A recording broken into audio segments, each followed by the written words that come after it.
Daniel was broke. He had no job, no money, and no one to turn to. One night, a man in a black suit sat next to him at the train station. "Want to play a game?" the man asked with a smile.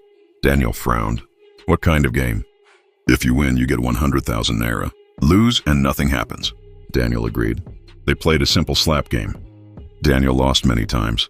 His face stung, but when he finally won, the man gave him cash and a card. "Call this number if you want to play a bigger game. Winner takes millions." Daniel stared at the card. It was blank except for a triangle, circle, and square. Daniel called the number. A voice told him to meet at an address. That night, a black van picked him up. He fell asleep inside. When he woke up, he was in a large dormitory with 455 other players, all in red tracksuits, just like him. Everyone looked confused. Cameras watched them from above. Suddenly, a loud voice echoed, "You have all been chosen to play 6 games.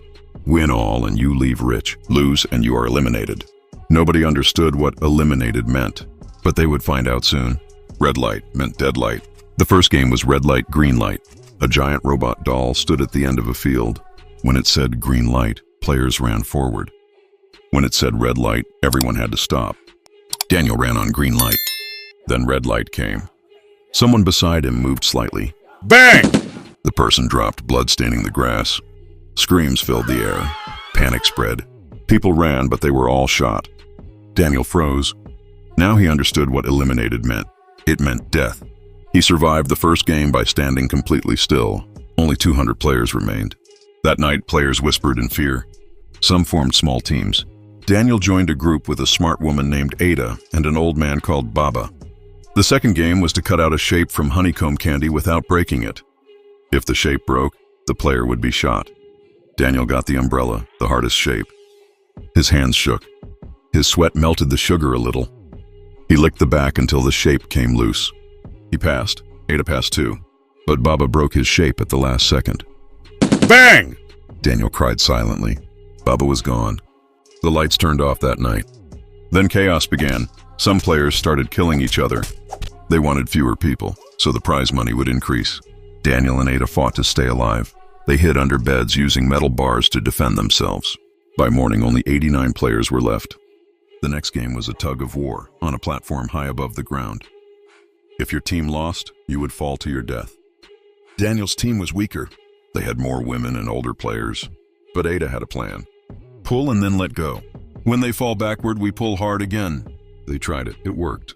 The other team stumbled forward. Daniel's team pulled with everything they had. The other team screamed as they fell. The marble game came next. Daniel and Ada were forced to play against each other. Only one of us can move on, Ada whispered. They played. Daniel won. He didn't want to, but he had no choice. Ada gave him her marbles, smiling. You have to survive, she said before the guard pulled the trigger. Daniel dropped to his knees. Now only 3 players remain.